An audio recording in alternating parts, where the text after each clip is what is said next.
Čau visiem! Kamēr ziema tāda silta vēl, tikmēr mēs izmantojam izdevību kaut ko iestādīt.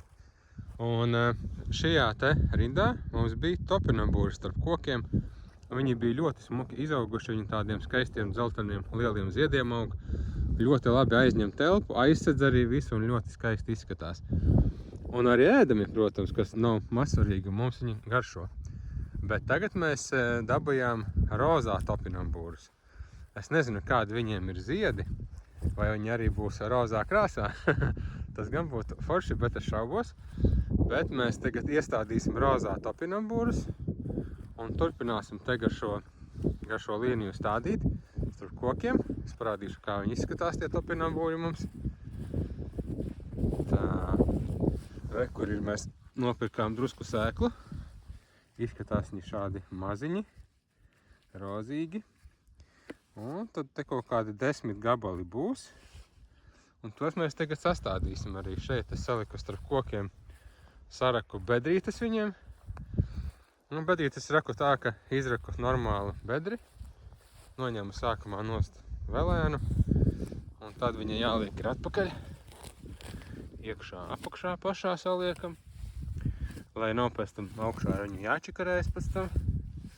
Saliekam visu iekšā. Piemīcam normāli.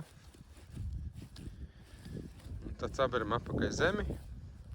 Un tas stādam iekšā. Protams, tas ir pārspīlējums. Bet no otras puses pļavā audzēt, tad vajag uzreiz izrakt kādu bedrīti. Un labāk, ja viņi ir izrakta, un tad tā zāle apkārt augs lēnāk vismaz. Nu, lūk, te var redzēt, cik augsti ir gruntsūdeņi šajā vietā. Apmēram 30 cm. Bet te arī tāda ieplaka.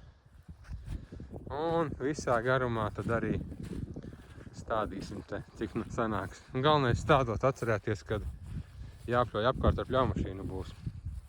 Tāpēc jāstāj tādas ēņas te. Tā ka šādi tas izskatās, lēsiņš ārā foršs. Bet, nu, godīgi nevar sūdzēties, ir silti un var paspēt izdarīt vēl kādas darbiņas. Un lūk, kādu stundu vēlāk. Visi topinambūri sastādīti šādās te vietiņās starp kokiem. Tā ka skatīsimies nākotnē, kā viņi izaugs.